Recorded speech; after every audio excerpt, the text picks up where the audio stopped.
si ko e whaianga e whakauo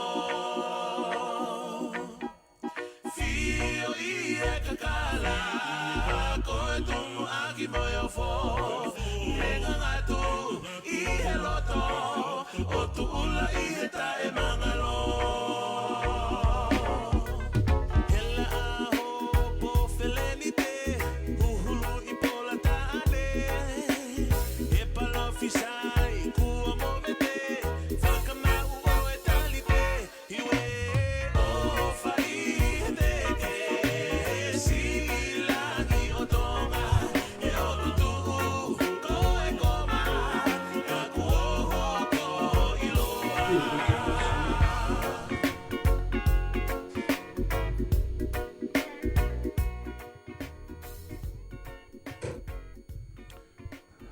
Malamo lere ki hoatani. Ko kore ke u hufanga I ngahi talawhatapu ko tope wha o atu pe miheni. Ka ata mua e whainga maari e hoatani ke whakahoko atu e tau proklama anga maheni koia. Ko e tufunga whanua alo au. Aia ku whakahoko atu I he hoata monite oi wike ko tope. Pe mo profesa to ke tā se si o laftani. Pe mi he university koia alo au. Ko e whainga maari e whakeni whataonga pe kuongo lere I atu ke tiki mou tolu.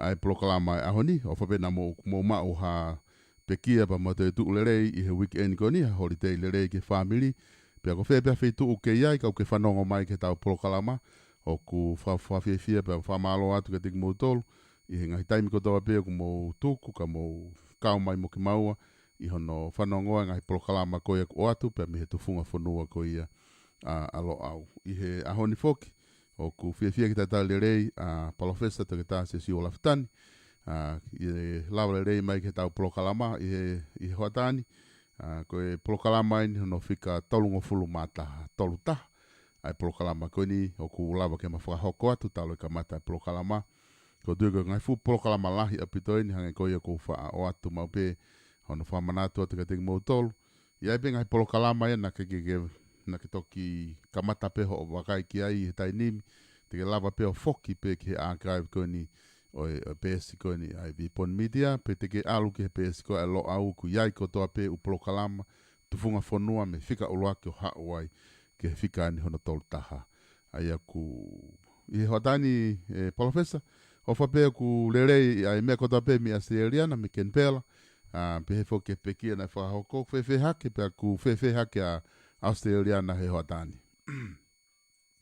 Malo mi tō. Whamalo atu I he ke mau whangamari e ke whahoko ai tau porokarama. Pe o kou whiwhia mau pe I he whangamari e koe ni.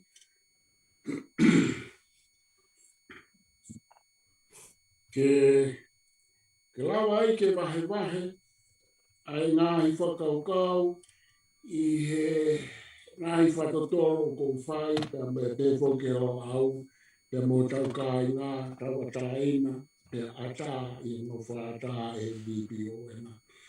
U whakaukau pe e tonga ki ho whahoko mai koe prokalama ni hono tau taha pe kou kai kia kua manaki ku alu ai tau prokalama ku o vaini he tonu noa pa kou tui koe me alahe pa kou whatawange pe o ku ai ne toko ni maha ni au ngā tu ki o tau ka ai ngā.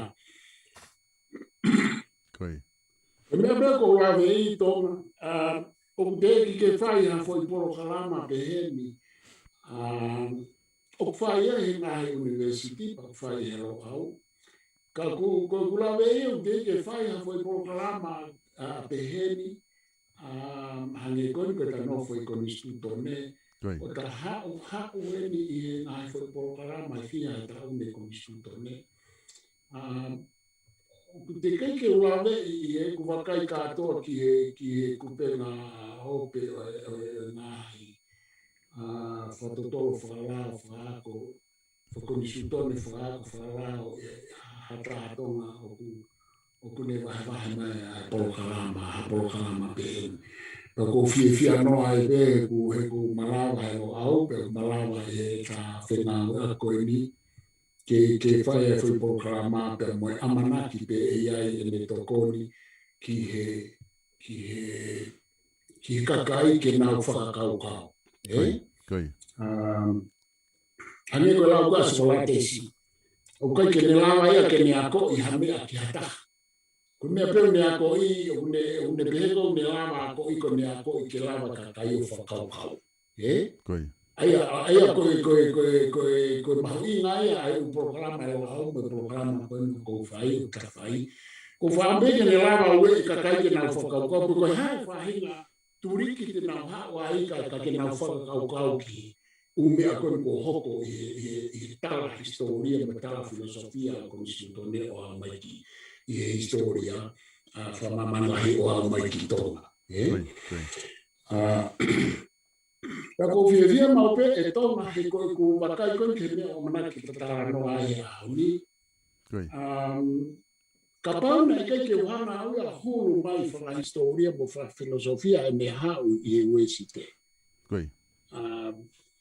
He kai mahu inga maari e kutala no a kuia he ta alu koe ki ai.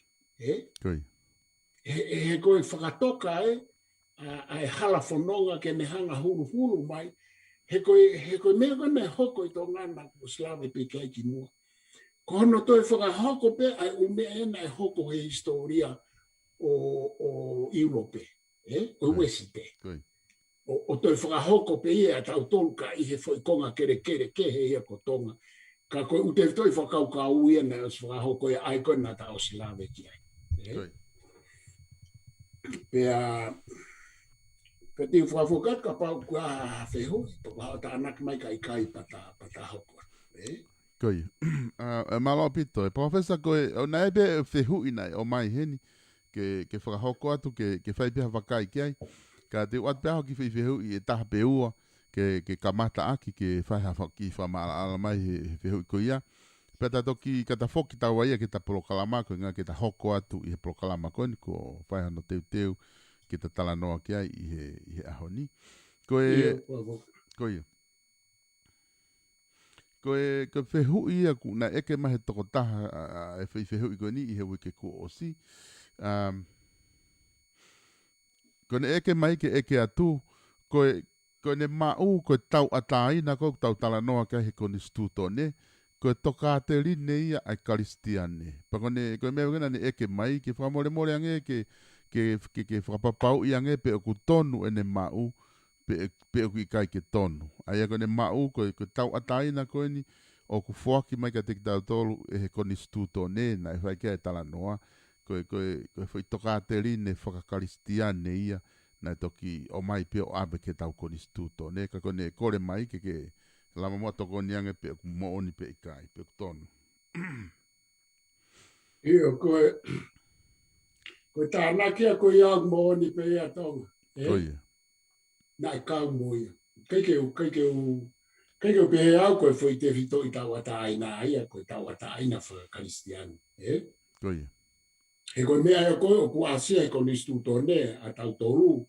Pe foki ke koni stutone koe ai ufonua koe ni nai fong mai ai koni stutone o kua ngai whakate mokalaki.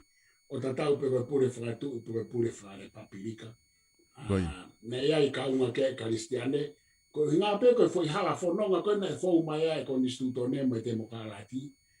Na kamata he ufonua tae whakakaristiane o fong mai I he ufonua whakakaristiane.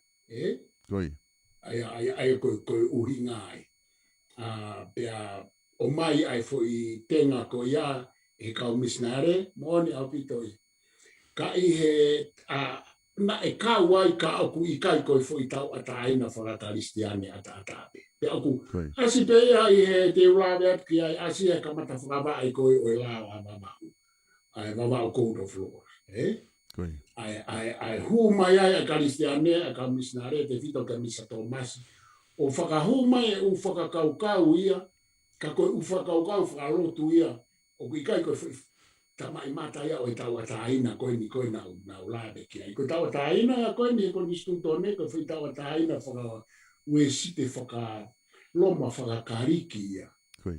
Na e whau mai ia I he Magna Carta, i lao ko ia me senturi tātou ko o slawe ke ka koutou whamanatu pe o fau mai i he English Bill of Right o hawai ke Declaration of English Bill of Right in Lani senturi tā fitu o hawai ke senturi tā walu ki he Declaration of Bill of Rights Britannia pe mo Falanse. Aia koe mea maho i ngā e ka pau te tauhanga o ilo i ai fōu holo ai lao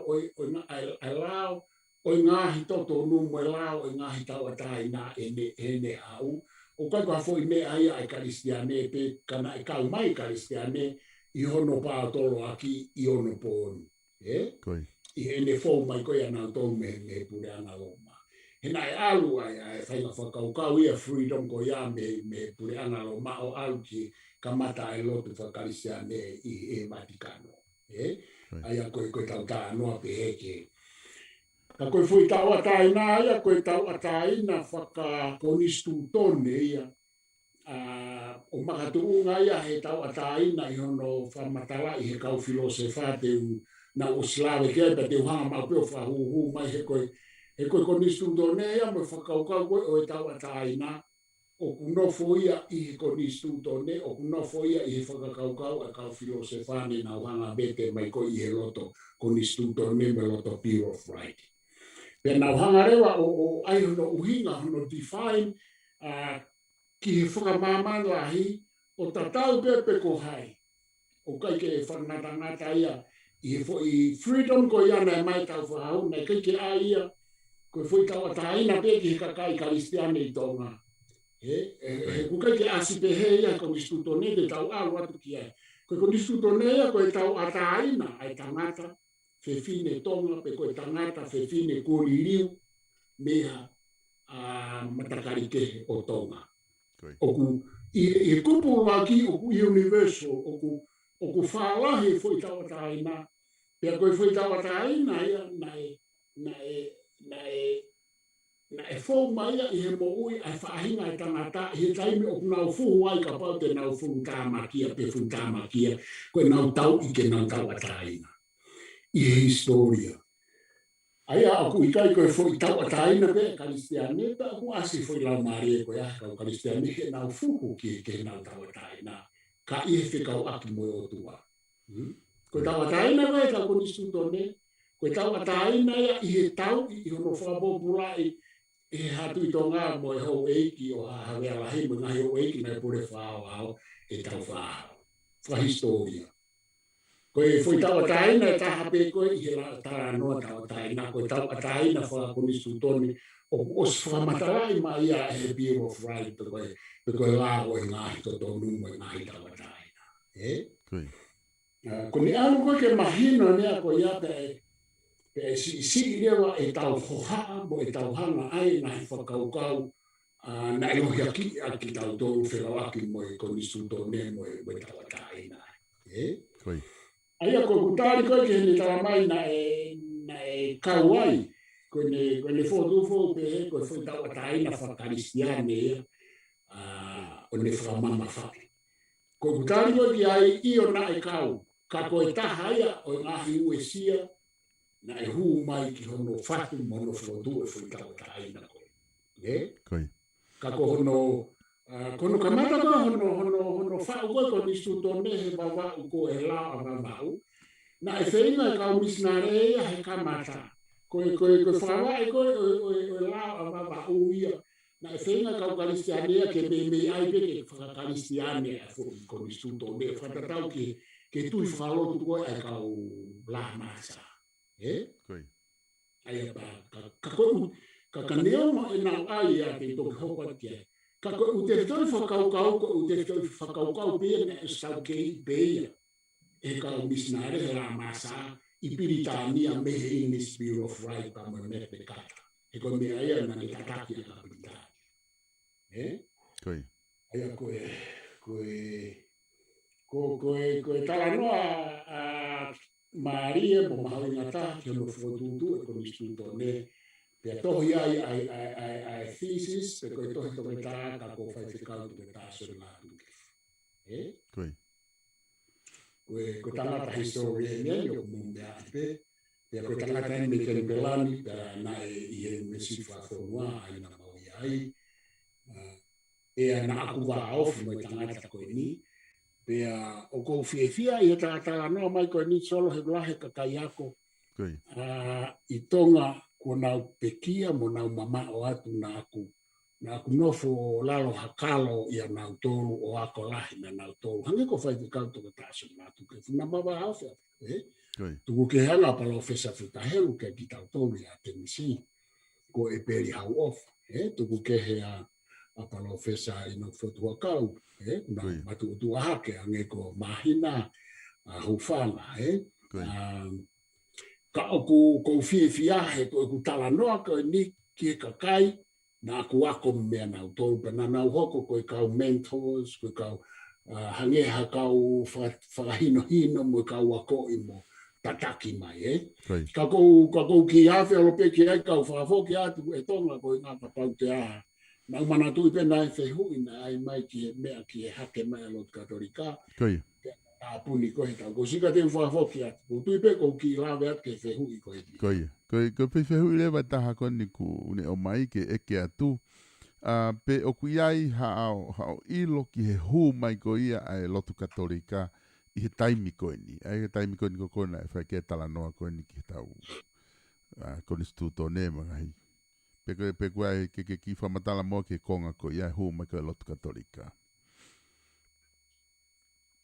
E hū mai lotu katolika na hū mai he taha walu whāua. Ka mana tu i foki na e hū mai lotu katolika ia koe hū mai he kau Falanse. He na e osi i tonga ai pure anga Falanse pea fōu mai ai lotu katolika. Na keke te aha uhinga ia ke tari e lotu katolika. He na e osi maa alohi au pito ai lotu e siriana ia i he kamataanga o e senturi ko ia. Umai katolika he whāua, suga o se tau e whāua ia ko silota o siriana e ki moa i kamata mai pe ai o mo futupu. E ula ki tuuta me whoke o siriana e whāsosi senturi tahawalu. Ai koe ne e whapongi ai koe a tuku aona ulawe atu ki ai. Pe hanga he kau haate i homo kau pe a tamate i ane toko hongo fu. Ana tolu e tamate senturi tahawalu e toko tolu. Pe to e foki ai. Ai me au nau to e foki mai rewa he kamata anga e senturi taha iba. Senturi tahawalu e senturi taha iba ai. Ko senturi taha iba lo tonga koe ne kei whai halo whetau aki. Kuhu mai katolika ia he tahawalu whaua. Kuhu mai katolika ia lo tonga tu whehangahanga i e tau tahi ia mo tau whahau pia mo uru ka rara tua pasi. Foha uru ka rara whampo. Uru ka rara ua. Nea ui pena toko uru ka rara whampo. Ai uru ka rara na e hoko koe ia uru ka rara whampo poko uru ka rara wheretoa. Ai ko mo ngā ngongo ko hono foha na no foha moa. Pako pekia ko uru ka rara ua wheretoa. Ai ko na de hanga ohi a marina. Na e whafoki marewa mo ngā ngongo ke hau uru ka rara. Pena e ospeta o tolu ku pekia ia pe whanofo rewa hono toko ua pe ko uru ka rara tua pasi ia. Ai na whea mai ngā mo tau whahau. Ka koku he hake ki ai, he na e osi e tonga. O ku maari e mau pe he koe tau whoki koe ki he fo i waa ko wawa muhapai mo e na whakataha. Ai tui wawau. Ka mata whoka tui hapai ia tupoutoa. Hau kia tau whahau. Tui wawau. Pen tau whatau ngai foi mea maari e koe ni. Ai ngoi o rawe ki ai. Nei sentai tau tahi heka e kai tohi lao. Ka kamata hamo whakawa e babau lao pe mi babau. Ka koe whengau e aki a tau whahau. Pea moi foi uru ka lala e tolu koe ni. Uru ka lala wheretoa. Kono ala ko mo ngā ngongo. Pekia ia. Hu mai a ukarala e hono tolu ko tua pasi. O tui wawau e, tui hapai e, pea koe ai koe ke pekia koe a kou kānoa ke ai e tonga he ke mahu inga maari ki kakai wa o me kakai hapai ai fo tala noa maari e koe ni ke nau fo inga au e koe ni na nau fai whakataha mo tau wha au mo tau tahi ki hono wha o e koe ni stutone mo lao pe mo e kau misnari. Koi. Hegu pe punakaki mai ai e koe ni stutone. Ka koe ne hu mai koe katolika ta walu wha o si Kamao bite lot whakakai lot motu a ia, lot whakaristiani hapa ia mo baba o hinga au ia ai ukalala e tolu koe. Te fito kia tua pasi pe mo tau wha. Koi. Keke toi fie mau ia ke tari e lotu katolika he nau hu mai he kuosi. Toi bea tonga tapu na nau ke ita atu o tua ai toko lahi tuku ke he pea area mo tua tu kanu poruna e sui whakaristiani. Koe fuko ngā lahi a tonga tapu ne lege nau tare nau tō ria ai la masa. Takia haa mea mo kaurara uta. Huma ka katolika koe hu anga ya katolika i uhinga la lahi e ua nana ula vai o hu ki tonga. Koe uhinga ua ki he nana hu mai koe kau wharani se koe pure anga haua wharani se na o si ai e nau whekawaki mo tonga mo tarite mo tonga. Pe koe whakotutu ke nau nana wako tarite. Ka koe uhinga ua ki. Koe uhinga wana lamai ke nau hu mai o tu katolika he na ike ita e tui o tua whakaristiani ai ko ngalahi o tonga tapu. Ma tui koe whai mea e ke tau mana tui koe tau kawaroa koe nina e tu whakataha apai mo wawau kai tu toko taha tonga tapu o nau whihangangai i he umea la.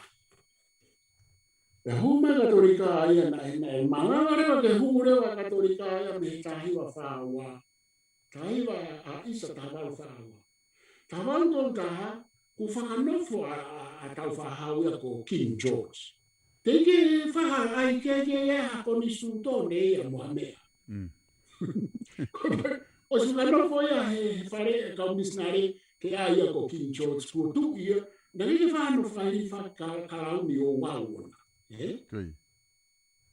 Ka koe umea kena kou tātā noa ke ai he koe mene whekau aki koe ki hono whako ko ni sutone o mana ke whahoko. Ka wai me huma katolika hane ka katolika hano o sia lahi ai whihangahanga i koe i hono whao ko ni stutone. Ko hinga hana na huma na tōwia o ta whoki rewa a rauwhiritonga ia ko si whoki a he whoi tau i mera tahe ta waru wano ta whoki rewa ia katolika. Whoaki e ia hano ka wā fo i o wau ma wahe make au pita pa mahu inga. Anga e whoaki e kawa i tuitonga ia ma pātere severo. Pātere ia na taki e kau wharanse, mi wharanse. Ma pātere, ai kou make mao ai pehe kau pātere me ka tinari ai kawa koe. Kawa ia tuito ngapa koe tatau pepe kawa no pere. Neo kai kua kawa no pere nato. Ka koe fui tāra no ake e iwa. Ka koe fui tāri. O hu manea katolika ia hu ki ai. O tāri e mandiko ka hala uta e koe whihanga ngai ia o tui wawa au moe tui hapai. Pena naurungia. Te humai katolika ia o to e mena na lawa ai, he to uhinga koe atu ke hele na humai ko kau wharanse. Humai na tōru a tāria e hawea rahi. Tāria i pēa na tōru, tāria i pēa. Ai o tu katolika. Ngā o ati rewa e tonga ai o tu katolika ia, kau whawhepaki ko tau whahau, ai ko kau wara uta mo hawea rahi mo uha. Nau mafuri na tōru ia o katolika. Kau wai mo houma. Kau hawea lahi mafuri mhou mai katolika. Koe aia ke nau lotu nau tau ria whiangahaya mo lotu koe au mesile anape koe metotisipa koe la masa. Toi whiangahangai makehere mai atonga ia, me he tahiwa whaua, o au ke hala he tahawalu whaua is. Au ke tahawalu whaani maku hala area motua. Pe kone hala koe area motua pe a loto rewa, a wawau hapai, pe a mo konga lahi, ka wai hata kala wai tonga tapu ke whanofo tau whahau ia koe tui ka noku polu.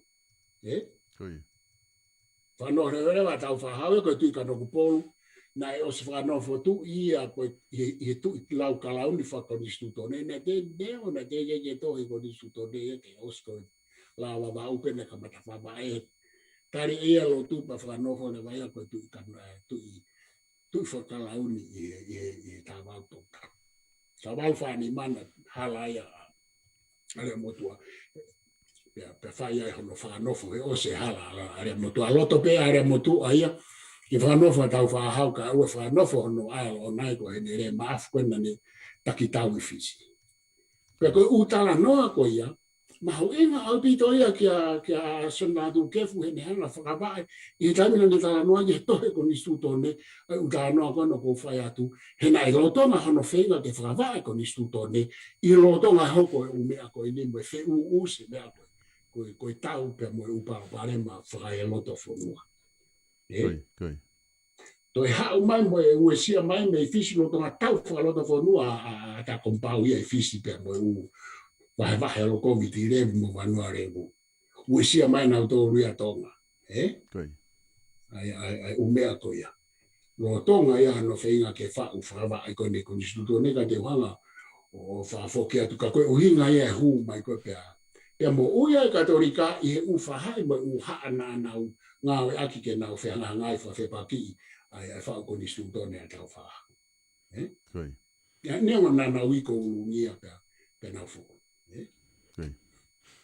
Koe ki whai whaka au si pē koe palofesa koe eke mahi toko taha koe ni. Koe ki eke te mua ke palofesa koe hānai ha whaunga le rei taha te molawa o whakamama mo tā ke kina ke eka kai e whanua. Lolotonga e nau kui ki he mooni. Koe uhi koe kau ai corruption au paanga me langa whanua. O i kai lawa e ka kai o sio mama ke ngahi intention o ku ikai as mama ki mua ki kakai e whanua. Koe ki fo i whehu i e toko taha koe ni Palofesa. Obi. Whamaro ke whehu i mo ngā whehu i ki mua koe. Koe mea whakano ko tala noa ki ai tonga. Ai ni koe ai ni nai hoko he se turi taha walu taha iwa. Koe. Ko mea koe nai fuhu i he kakai mo nau tau he aho ko ia.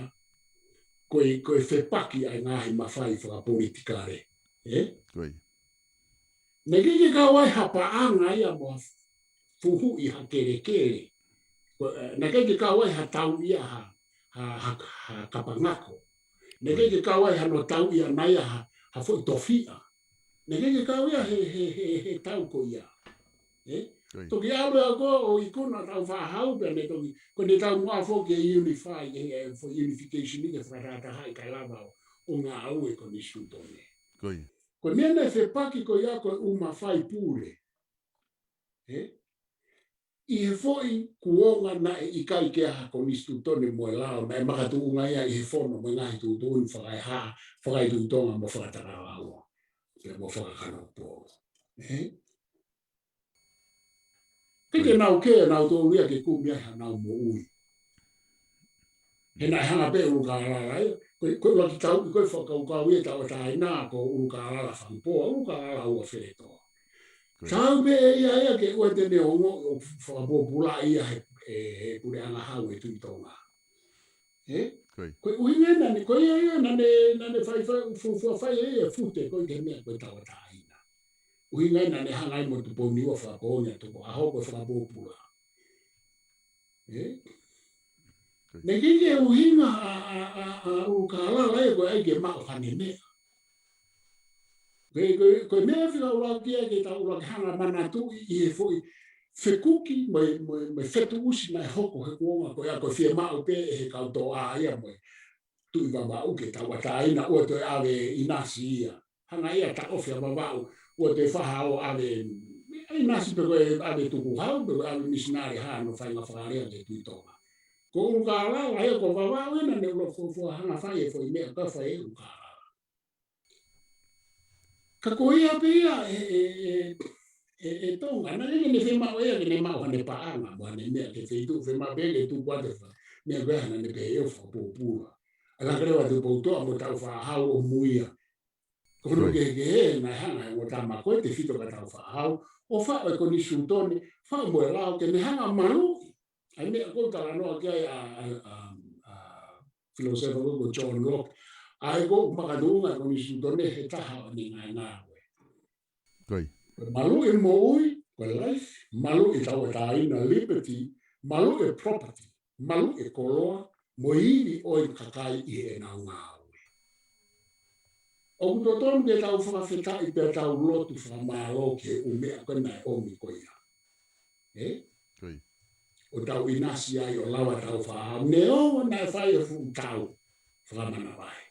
Ka koe tau i ke tau ataina pe au tau ataina. So, ke aha mea ere, toki whai e wahe ia wahe. Ka koe whai tau mua ke oa te whai ha whakapōpura.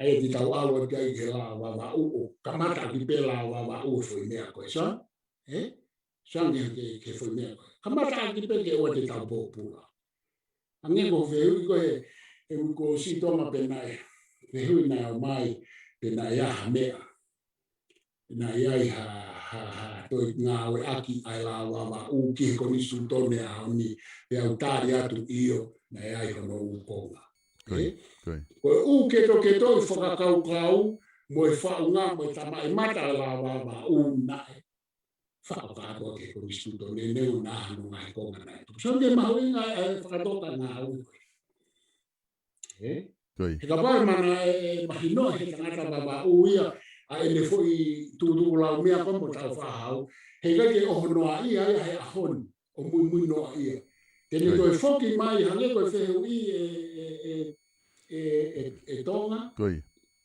koe hae mea e lao kore whamore atu o ku māma pepa o ata mai e rei pe kakai koe nau mau o ku hala koe nau mau ke he u isiu ke u hinga o u mea ni i o ku hala he nai ave hala kanau tō i he u hinga whakaloto i whakapolitikare ko i ngā ke whai ake i Mahalo ke ho ko ko ne ko e la au bola wa ya ai ko fa ya to professor du foto ka o po kala ma koi ora ke mama ke ai ke muy mata ko ki fe ma ke muy mata ke do ne go o ka fa ke ai aki ka muy o tam koi o fa tu tama ke ai ka muy o tam he marawa ke hanga he kama ko ia o wari pataki ho nau atamaya ko whatapu ke uke nau te rana ko sio ka mea. O kui kai fie maa e awe mero au ke ai haka mui. O ku fie maa uia ke lawa o whatohanga ange pe o kuhara ho maa u i he tau e whanoa. Ki he u te whito e whakaukau e ni. Koi hane koi mena rola jani nai, koi tānoa skolatesi. O kai ke ne lawa ia ako i hataha. Koe bea ne lawa ako i ke whakakau kau tatau bea mo whainga au koe ako i pe koe wahe atu ke moulawa ane o toi whakakau kau pe o ku tonu pakapau ke pehe koe tonu pehe o si ho sivi pe o kusai pe pakapau ke te hanga sivi i he u whaunga ke heke pe ko pehe whaki tonga whoi mea na mau tau kei o ku mau tui o ku mo oni Pena mo oni. Nai fai kovi ai kautaki. Ono omi koi ke ro au me malai whaako.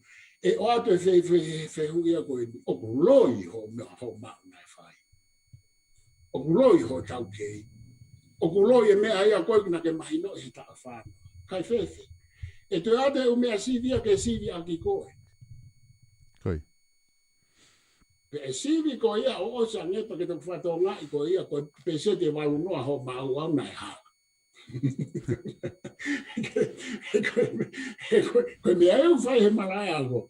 O ku sivi ake u fonga ke o alo le foi mena te tu i kai o bonita ko foi ma u ha. Ko pe mai ko eta ma. Na ku tau ke e u mea. Ko malai ko ia o ku whakawheki ki mo sivi e tau ke ia ua tala mai kau filosefa e ni uloi e tau ke ia koe koe mea ia kuoni. Son he ne fihi ane. Ka kei tonga kou whawhokeat kou tui pena kia hane. Ane aonga ka kou tui mahalo koe tari pege whanau nou. Koe mea koe o ku whai atua i upo kalama he ilo na ake lava o toi whakakaukauange. Pake toi hana o sivi, pe o kufai e tala noa koe ni i he ume aia na e sivi ia e he atama ia e fia. I he ufounga kehe whakalosita, whakafilosofia, whakaivavanga, whakaifika, whakaisainisi, pa osi koe apa tau pehe, ta koe mea ae. Koi. E koe umea koe kou tānoa, tu kuo sivi ia e he laua feitau, sivi ia e atama ia laua fe. Pea toki hawa tānoa atu ki aipa koe, uhinga ia i kuloto lahi, a kuia pa hanga wha mama whaki atu e umea, he kusivia he tau e lau wafe, pa sivia e he lau wafe lau mana. E kakai o umalai, te fito ke filosofia, ai ufa kau koe. Koi. Malo apito e profesa ko tu mahalo koe konga lahi e nia u fehu I ku lava ke ta kamata aki mutala noa ki ai. Pea ku whawhiawhia apito e whamatala ko ia ko tu e mahino le reipe ki he ka inga whanongo pe me kakai te nau mamata he polokalama. Ai poini pe me wheitu ko ia ku huu atu me ai whamatala. Ka kokorea ki taki hoko atu mua ko ia e profesa ke hoko atu e ta polokalama he toenga koe ne ta taimi ahoni. Ko ngā ke tā ki hoko atu mua te tala noa koe ne nai te teo ki tā hoko atu ki heko ni stūtone. Koe mea kana ta whaamkaru ko si ke ta kamata alu I he kamata koe no whawa e ko ni stūtone. Mei wawau. Koi. Pea ko usana e au o ki I folahi atu ai uhinga koe na e tuuai ai fupo e tahi wawa o patu fupo e tahi a pai e nai tahi mahawa tonga tapu. Koi. Pea ikai ke nau tui nau tō ke rotu whakaristiane, pea ikai ke nau tui ka tau whahau, pea ikai ke nau tui nau tō luia ke tui wawa ume tui a pai. Koi. Ko tonga tapu koe whanua ia kou nau whakanofo e tui tonga, koe whanua ina whanofo ai e uwau o tau mawhakawa ke tui tonga, whanofo e tui tonga, whanofo e tui takaraua, whanofo e tui kanopolu whaia I tonga tapu. Koi. Ka koe talu koe mawa e ua mo ngā uto uta, mo ngā ewa e whanua ia, pia me senturi taha malu. Pia ka mata rewa ke whotu mai rewa ai tui wawa uia mo e tui hapai. Koi.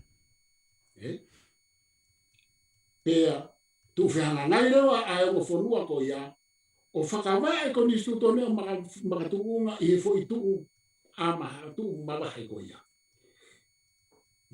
Koi. O ku hara fo e tonga whapehe, whianga hangai hapai mo gawa. Koi.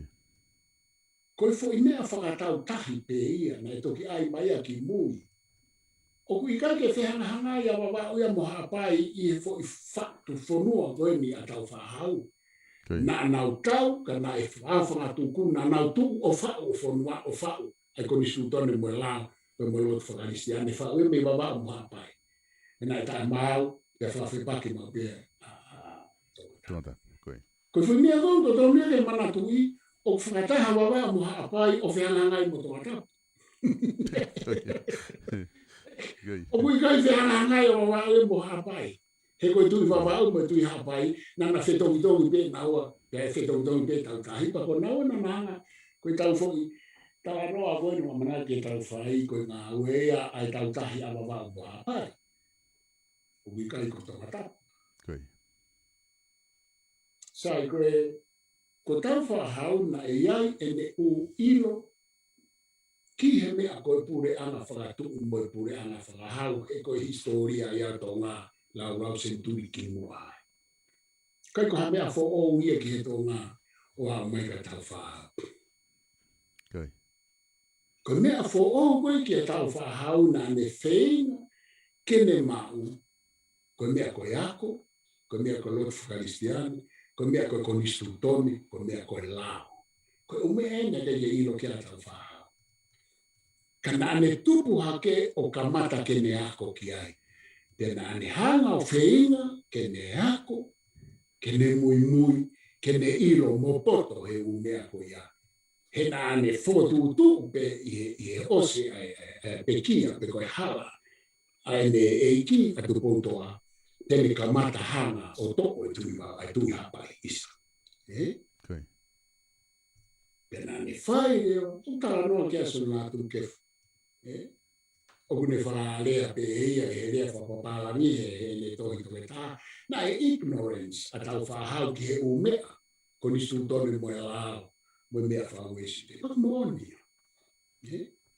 Na jaha ne ilo ki. Ka, na ane ako. Mea koe na keke tāna ki mai la kukefu. Na ane ako loto ako maalohi ke ne ilo ki he umea me he kau misinare. Pea mo kau esi te. Na e misinare ko vasoni, ko vasoni na ta foki ia o a ria lo tu hiteri lo tu mi kau tongari ake ia na fa misinare. Peka vasoni o la ia pite fa matala tala no mari na fa e vasoni me mo ia kai to. Pena ne fa e uta no na no foi e ta fa ko ka kai to ma pe mo ta fa au muy lo ai e ki mo a mai ka ta fa. Ako tau whahau ni ka taiko. Misa peika koe fu misinare, ta foki moia. Di ake ngā wha misinare e ia, ia pipiki hoi tau whahau. Puke mai tau whahau e tamako ia, ako me ai whakatetenga mai mea kotoa pena, malawa ke ilo e tamako ia, whakatetenga mai mea kotoa pena ilo e vasoni. Ko misa tō masi, koe taki mai e kau misinare he ako ia, whakatetenga mai mo mea kotoa pena. Malawa ke ako mea misa tō masi. He u mea ke. Koe mea koe na i koe ko o koe matau tau pia. Pia poto o pita tau whahau. Koi.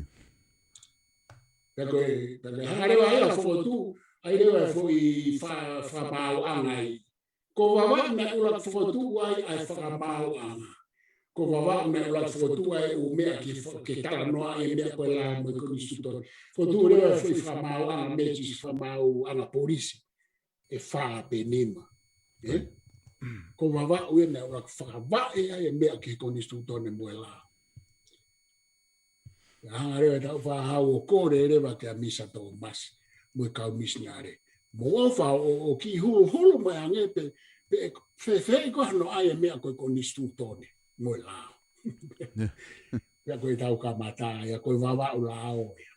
Koe lao ia wawau, koe wawau code of law.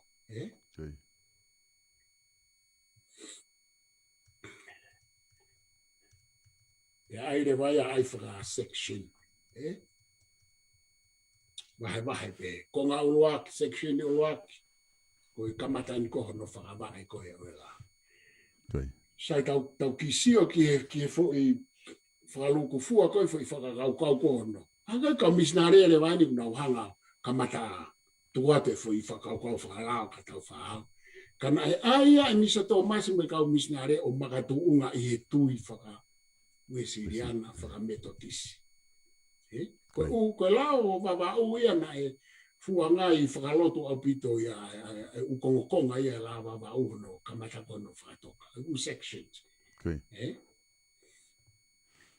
Aia pia koe fui konga mahu inga whakaluku fua koe oe la wawa no matui koe nau kamata nau fotu o fui section nau tātanoa ato sio tau whahau. Pia koe fui te whakaukau uruaki whakaluku fua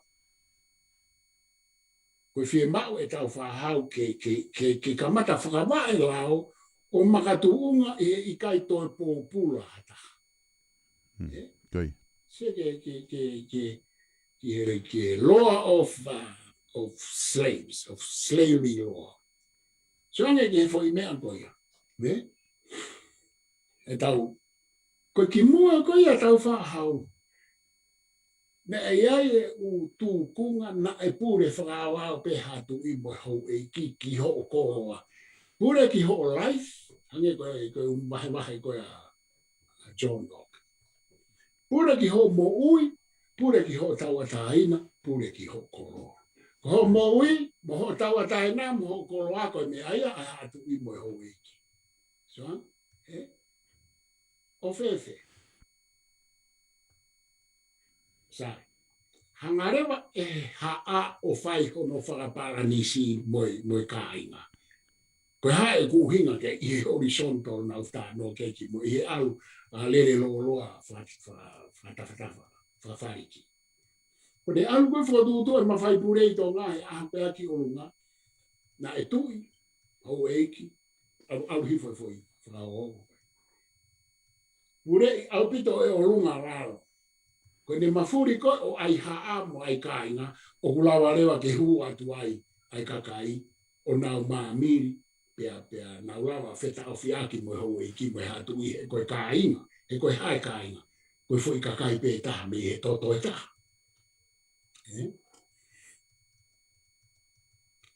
Ka koe mea ia i kamata koe ai konga uruaki koe foi whono koe atau whahau nei whai koe pou ono. Ki ono whotutu e lawa wawao. Pea tō whorofora re wātau whahau koe ai ene te toi ai foi theme pe koe foi te toi whakaukau koe o e lawa wawao. Tō whorofora re wātau whahau i pou ono. Ono whaki koe o tōnga. Tua tai mea koe au te ke tohi. Koe whakawae tō whorofora rewa tau whaau i pōwana. Ko hoko whina ngālo, ke oua nā toi pōpula tōnga. Pe koha, taha oi kai ngā, pe koe tua, no whai ngau, pe koe kai nanga i whanua. Ki hatu i pe koe hou eiki. O kui kai te toi whia mau ke pōpula, ke nofo pōpula o whakapōpula e hau eiki pe ko hatu i hatonga. Koe slavery law aia te gila me ki ai i he tuu koe a mamani ngai whakamana wahea. Aia koe uhinga koe o slavery law koe i he taim koe nei whakamofua e lao e whakapōpula.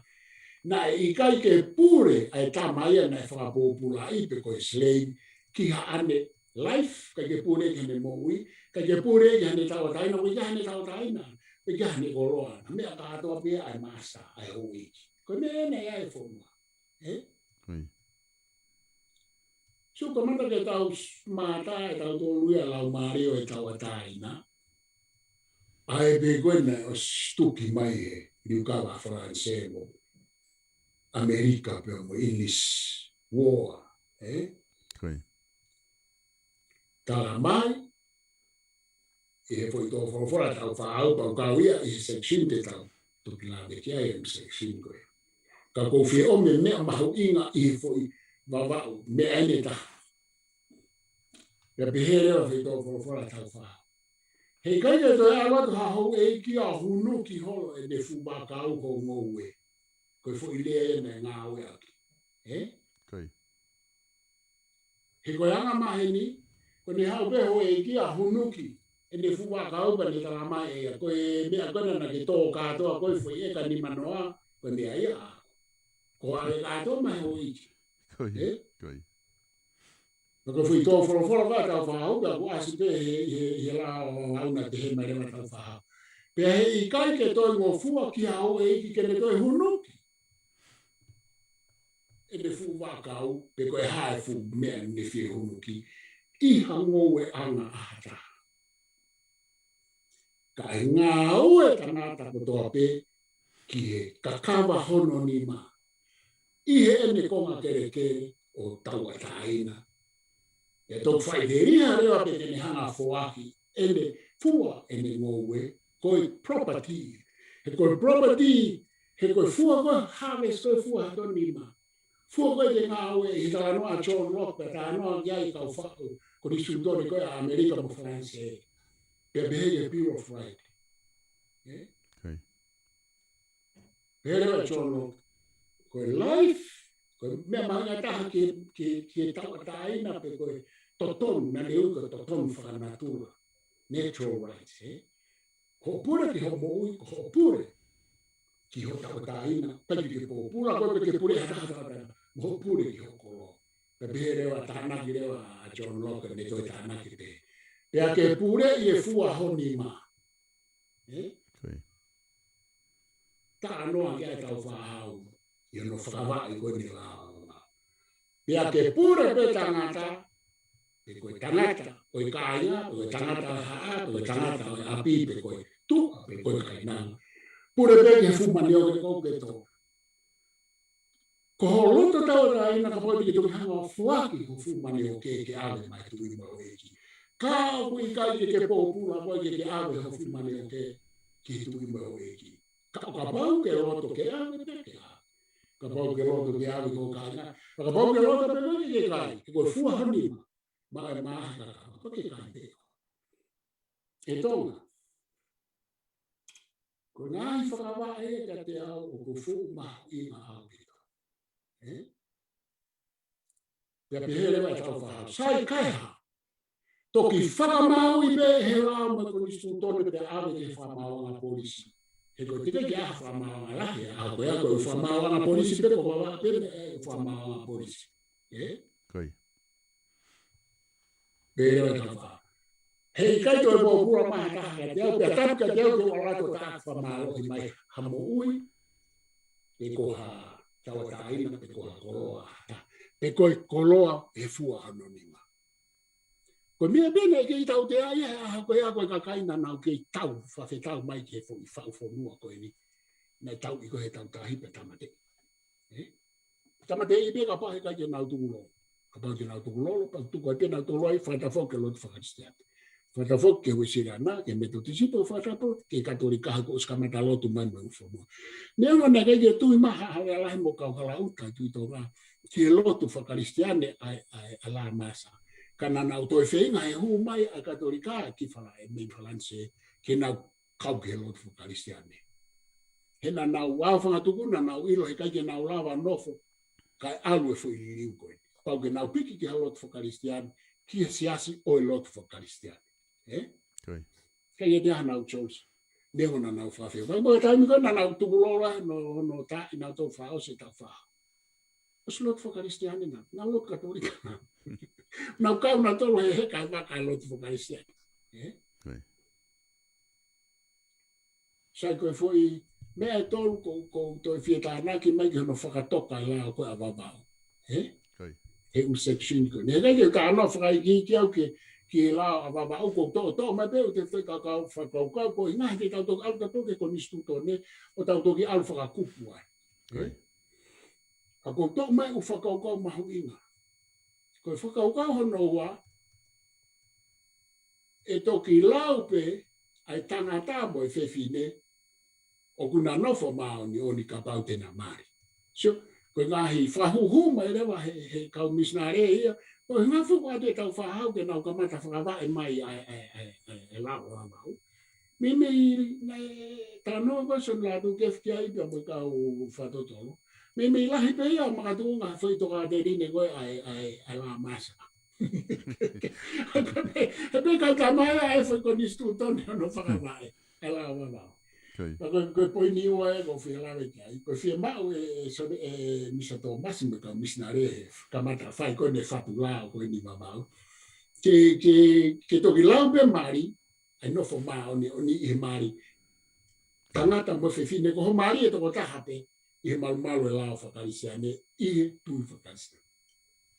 Nau e nau tōrea whakahuna ke lao kua mamau. Whamama wha e au pite ka ke te ata hei koe ai koe nofo tae maari. Tau te ai koe o hopu, So, koe umea whoko i aku. Nei tok whao se ko nisu tō ne ea o whai ai toi siu ke ui siu koe aka koe ui siu. Koe uka inga whakalotu ia. Koe konga koe uraki ke ue pōpula hataha ke atu mau eiki. Ko hai pe o whai ke ai e pōpula koe o tuate. Ka hame au tau pōpura, koe ave e tau tawatai nā mai o tua, koe fwoi whare ia ka missionare he section koe ni. Ono fwoi tutu e lao mamau. Koe mea hanoa, he kumou mea i he ho eiki. Koe ki mua koe i he lot whakaisa ni mo tau whahau nā tau mari toko lahi. Pe nā tau taane toko lahi ho eiki. Pe nei keke aia whangana ngata peke ka kai tangata, hange koe lot moslemi. Koe whanua moslemi, i ono tuku au mai ngofua ke mari lahi a kakai tangata. A uia toko tōu me au e mari ai fu sultana i taha e oto mene e mpaya. Mai e ne fukau harem. Ngofua ia. Ki ngofua pe ngai whanua lahi whaka muslim. Tapu e hoi whawhine. Nau nofo pe ki he tangata pe e taha. Kakai tangata nofo ki he mau ea ne kau sinifu fia. ka pau koe tu. Pea koe me ena tautou, tui tō ngā eo kua watu koe lahi taha e marina ya mālo. Whāngeau, ki tui tō ngā taha. So, tui tō ngā monu ia. E tau mea koe. Kaka mo iloi mena maari Hena e toi oange pe koe tau ke hena mo ngai whanua Muslimina e oange ki hoi ki whawhine. Nau toi whiri e nau tau taha ki he toko lahi ai hoi ki tangata mo hatui. Toi tatau pe mo hoi ki whawhine pea mo e tui tonga whewhine mo e kau tamaha mo mea. Whai te riha nau tau ai nau maari hongo fu awo tahanima. O nau ngahi hoa pe koe hano whahinga ui. Oho ana ui a koe maitaki ui a koe mohe ofo. Pea moi whaka whotutuunga mai e ka kai whewhine. Hou e whawhina tau tōru toi ngō fua pe ia.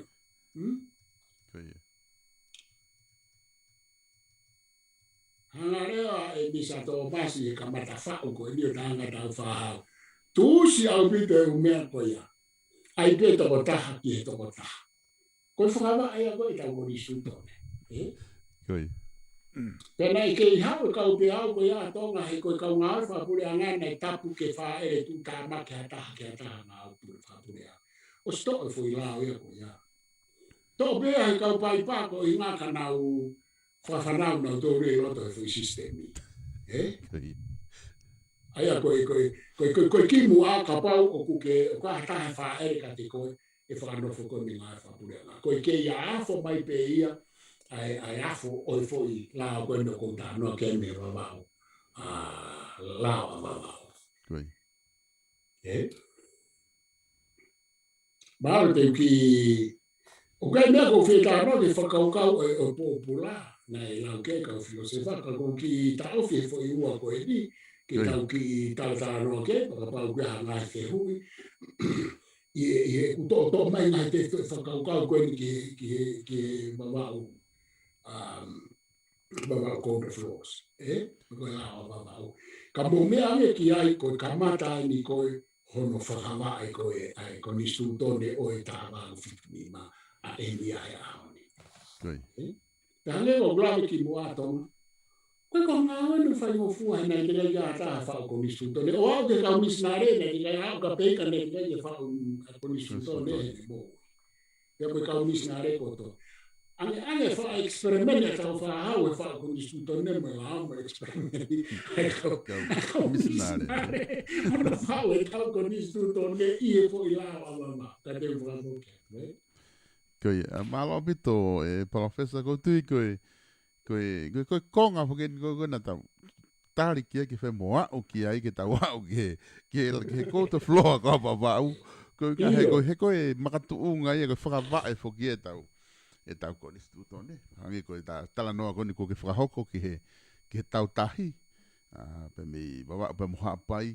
Ka koe tui koe whaka, koe toko lahi koe ni o kainga kunau mui mahe polokalama, kunau whamalo mai pe professor ki he ngahi whamatala whaofa koe ko whakahoko. Te mamanga ki nau tolu ai whakaukau he taimi koni stutone. Tau tala noa koni stutone pe whoki tau o si whakaukau peka kai e tau tānoa lao.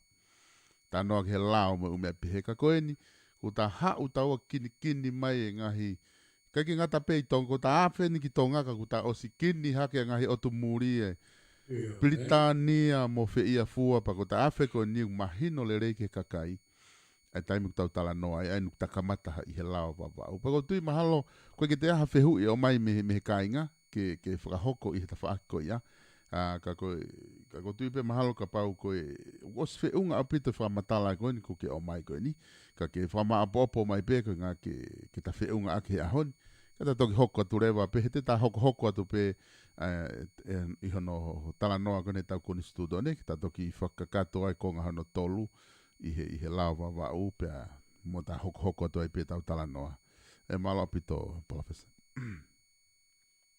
Koe ahu anoa kono e ma tawau tongu hiwa. Koe. I po ono. Na whai ai tuku whonua. Pea, ai tau whahau o whowhoa i ai fo i tau mua. Pe koe tara muaki o e lao a wawa. Koe. Pe te hanga wha ose a kia tonga. Aku hanga la watu a hono whakatonga. Koi. Koi. O whakapalangi foki ai foi wharea ia no tohi e la tu ke fu. Ka te whenga pe ke whakatonga ia ke tau wāwhanga tūku a kia ke mea mai kia ai hou eki. Mo tau kāinga. Aua no ve mata hawau tolu hiwa koe a hoia koe tuku whonua i pō no. Koi. Pea tō wholofola re wai a tau whahau. I e fo i lao ko ia o kui koe wawa o coats. Koe lao a wawa. Koi. Koi. Wahau koe ni pō wono e marai koe nei a fu. Pea o kua ngai whakae lotu ia ai hange koe hulawe a denai. Ka mō mea mai ki ai. Koi. Ko au sas tupo uruaki. O kou whiema o ke mō ilo, mei hoku ata mai, ki e hou eiki, pea moe, ngahi kupu whekau aki kotoa peo haa fulu haa. Pea ke ilo e hoku kākai kotoa pea. Kou whakatawange pea te mou i fia. Koi. Ko happiness. Ko e fia na ka wia he mea maho inga te tau whahau. Koi. Mo manatu e kutala noa ki he wahe tolu e tau mua koe konistu tone a Amerika. Ko e life mo ui, liberty tau ata aina. Pea aia, o li liu ia me property koe a John Locke ia e Thomas Jefferson, ia mo Benjamin Franklin, mo John Matheson koe na nau hanga tohi whetoto. Li liu ia o whikatolu aki to e property ka aia happiness. Museo ke foi whakau koe ni. Koe tō whorowhora tau whahau, whe mai tau whahau ke mou fia. Koe makatu unga ia koe o pōwono. He koe fia, i he ola o e fo i tau nai whai. Koe tau a tae nā, i he ola o e fo i tau. Ai koe whaalawe i atu kai, tala mai foki ia pe koe kutala noa loi. O ku ihe o tua o he wani mo mamani.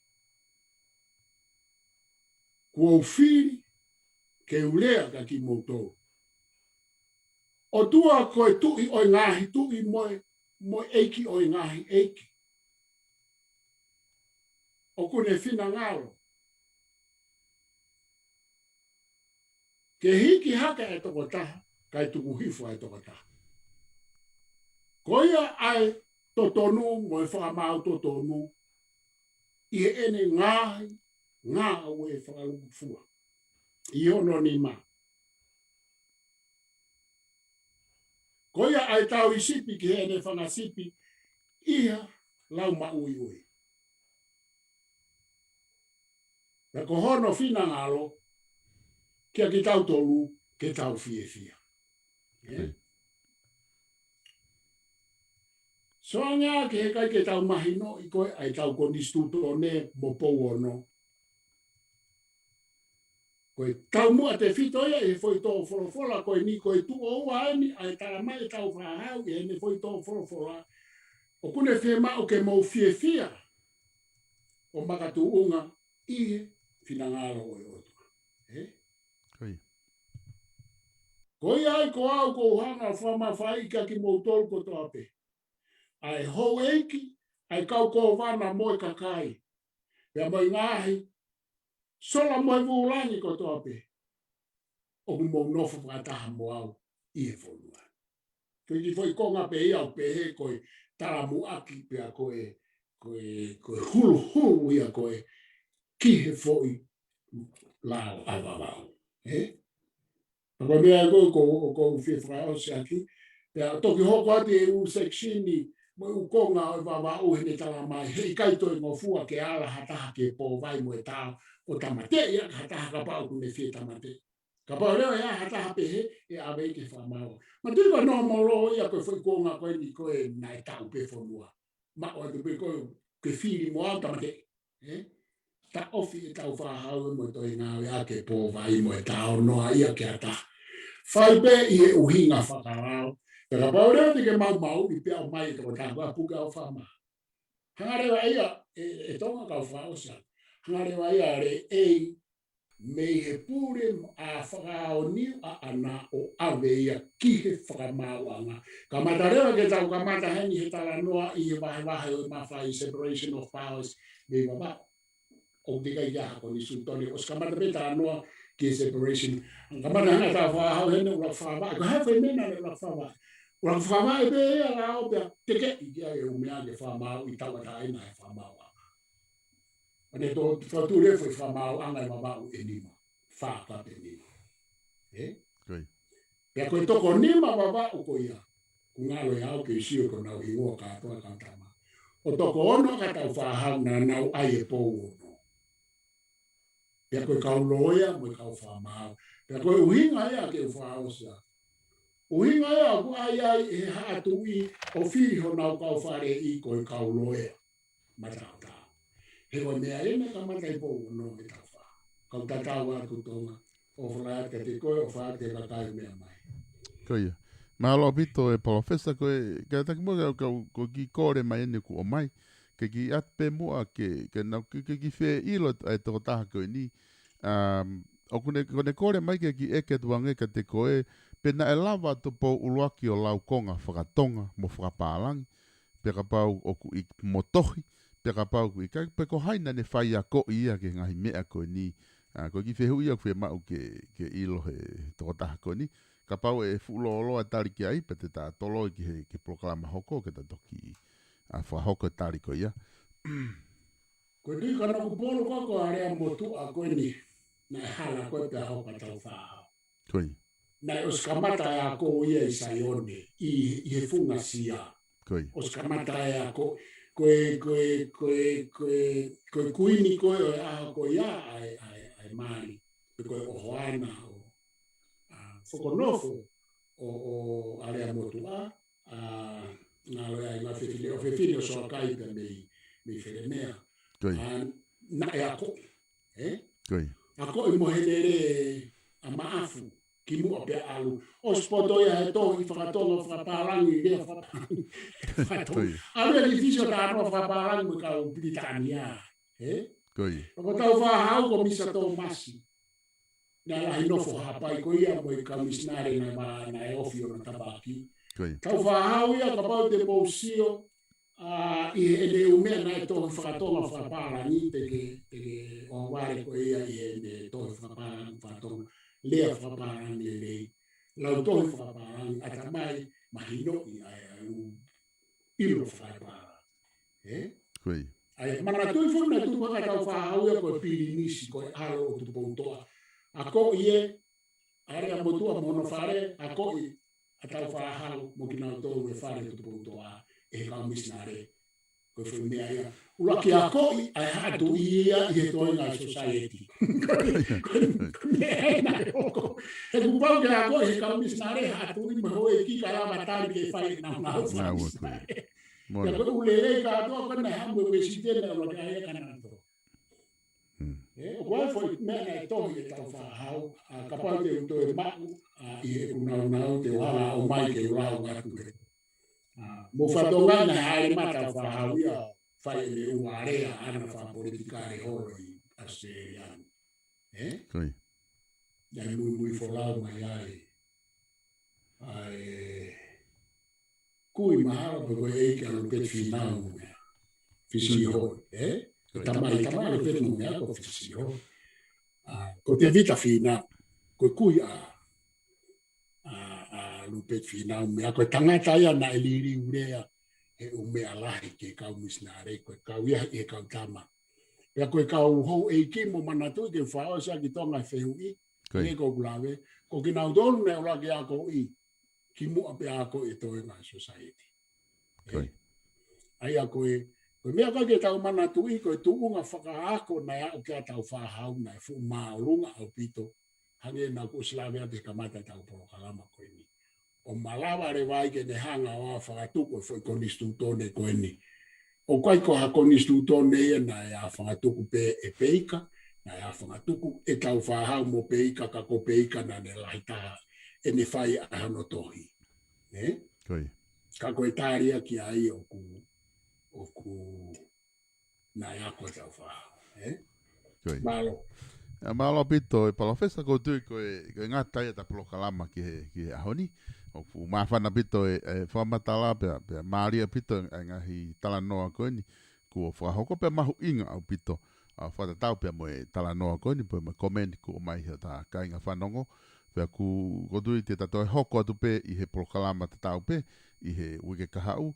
I he polokalama ko ni ko tahanga o kamata atu ko ni. Hono whahoko pe ku te mamange pea. Ko me fa mafana ko alu ke te mamangi e tau tala noa ko ke tau konistuto ne. Kata malolo ai i ahoni tato ki filonga ki hui kahau malo pito e ke ma ufainga marie ka e whakahoke whanki tu waki ke ngai kautaha kuna autoko ni mai ke i whakahoke ta polokalama kata toki filonga ki mua he i he moni te taimta tau pe moni te hui kahau o whatu ke te koe pe mo luseane pe mo toi ngai family pe mi hena. O whātu tonga māroa pito. Koi. Pea ko o whalai atu ki o ekwe kai ngau mea mai ka tau te tau ai. Koi. Malo pito. Koe ngata ia ha mo polokalama koi. Tufunga whanua alo au. Pea mo palofesa toke tā si o lafitani. O ko atu i he moni te uike kotoa pe. Whataonga pena e ongo lerei atu ke tingi mo tolu ki a pina. Pea kutalawa ke tau au inasi i he ngai whakamatala. Ngai tala noa maha uinga koini. Whika waki mo e historia pe mo e whakawai. O e tau konistuto ne aia ko ta wa o mai ki ai I Hawani pe mo to katak pe o share to pe e tau ngai polokalama ko ni ke te ngau tol ko to pe ke fanongo ha tau kainga pe ke ngata ai ka kui ai ha fehu ina ke fehu I mai o ku ki matai varea ke pick up pe me tafa aki heni te to kanki ai te ufeinga ke uhanga o whakahoko ai fehu I ko ia ke kamata ki tau polokalama ko ia I he wike kahau kai malo pito ko tau prokalama hoko pe mi heni ko pongpong pure lulu aia ko ho fulu pongpong e fo hoko dai tau prokalama fat fono fo o pe mo pi veni pi kala pe taimi ni mai fiafi ko prokalama ia I kare va kai I universi aia fo hoko dia I ni mai fiafi pure lulu pe to pure lulu reva taimi fitu e fiafi ko prokalama langa fono ia are matua. Malo pito ho mo mea mai, mo mea ka tau toki whilonga ki I pongpong pure lulu, kai whahauka tu mo e whanki tuaki koe ni. Ko tau pehe pe South Pacific Loans, pe ke manatu I lewa ko sitalek tu bauia pe mai kautaha no o e whakamaui aia o iloa ko South Pacific Loans. Ko kautaha e ni, ua lau tau e nau tokoni I tau kainga tonga mo Pasifiki I loto Aukalani Nuusila. Oua na ke tuku ke fuwhainga tā ia. Mo lo me kina koe e ngahi mo ua mo e pila kehe. Lolo tonga e tau whewa uhi mo COVID-19. He ko osi whakanau ka kato a South Pacific Loans ke nau tokoni koe. Iha whahinga taimi pe. Oku ke whia mau sēniti ai. Ke hau ka venga whawhamiri. Ka venga helo tū. Whia mau sēniti ke abe ki tonga. Pea koe hāpe hau whia mau sēniti. Whakawawe. Koe South Pacific Loans. Pea tene lava. Kene toko ni koe. Ka o ki kai ke tui mai. Pea ke to rewa ho o telefoni. O ke taila ai fika o I whakamaui. Noa walu ngeau. Walu. Hiva walu. Pe te ke au tonu mai pe ki ho mau ofisi. I he fika ua o Cavendish Drive I Manukau. Pe koe ofisi I he whetaulaki anga o Mount Wellington Highway. Pe mo Penrose Road I Mount Wellington. South Pacific Loans. I he noa walu ngeau, walu, hiva walu.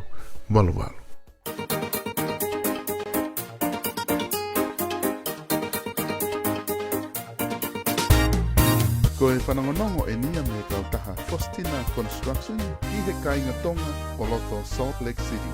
Lo tonga e tau whiwhauhi pe moe mahaki whakaauha ko COVID-19. O kei loto fia be ai Faustina Construction. Ke kei hoko atu e maungau e ofa, he whahaita o momoko e tauni, ki ho tau kainga tonga I loto Salt Lake City. Ko mau whahoko foki e ngau e whani I he tau kutoa pe, o lawe monua e ngahi community kehe pe, pe pehe ke ngahi access tonga I he wahenga Utah. Lolo tonga e tau e uangafulu tupu ko maungau e langa ai I he Utah State. O wanga pehen lewa e ngā wena, te ke fua pe e koe e ngahi whakamore kutoa pe, ki he nau e whakaaungai ki ho o ngā we, pea e whakahoko lewa e he Faustina Construction ai ngā we leipā maau I kai hatatongi. O tatawai pe koe hae whahinga ngāwe langa o kuke fia ma o ki whakahoko. Mehe ngāwe sima driveways, basement, pe stepu, sidewalk, pe heke langa hao deck, retaining walls, landscape, pe koe haa pea whahinga ngāwe langa o kuke fia ma o ke mau tokoni atu ki te koe lolotonga e whai ta momoko. Oua nā ke whainga tā ia, he whetu taki mai pe taku o ku mau sani tungua. He koe whai pe i he loto ofa mo e fia tokoni ma au. Pea ke inasi ho tau kainga tonga i he fia fia o ku ausia e ngai community ke he i he ngau e ofa o ku mau whahoko. O ku hounga ki he Faustina Construction, e ngā he tāpua ki e mo ui o tau inasi kotoa hai. Pea mo e whakatawange ke kei o ona pe nge ia mo e langi, he ki hi ngau e o tau lava ke whahoko. Ka pau o ku ke maho inga ia i he ngau e koe ni, telefoni mai rewa o lea ki a sione a holokatonga, i he malu noa taha wha ua nima ni maono no noa. Malu noa taha wha ua nima ni maono no noa, i he Faustina Construction. Opo ngā matai i aku malama whakatopo-topulangi. Si o tapapai nei lalaia e whetaulaki. O katupula e angatu le whakawawakulahi.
fell in love and gave my heart to someone close. I thought was worth change up an island soldier. Oh my, oh my. But then I found a queen who always holds it down. She'd be a queen with or without a crown. Baby, it's you, and I'ma love you forever. That's to my fellow island kings when you find her. Love her first and put everything behind her. Cause she becomes like the pupil in your eyes. Gotta protect her from whatever comes inside. To my queen of the islands, I am yours. Baby, represent like all the ones before us. Let's take it to the world. Forever my brown skin girl. I never have to worry about how I feel about you. It's not that I worry, love. Baby, if you just pay attention to my actions every time I'm around you. Oh, it never goes unnoticed. I was put on this earth to love and only and no other. 'Cause you are to me, you complete me. Rest in peace to my husband, my best friend, my husband, my lover. And I love you forever. So once upon a time, a minute into my mind, how to love you with all that I got. So when it's time to meet my wife, I will know that she's the one through the goodness and strife. She received all my utmost respect, mix it with my rich tenderness, created a joy of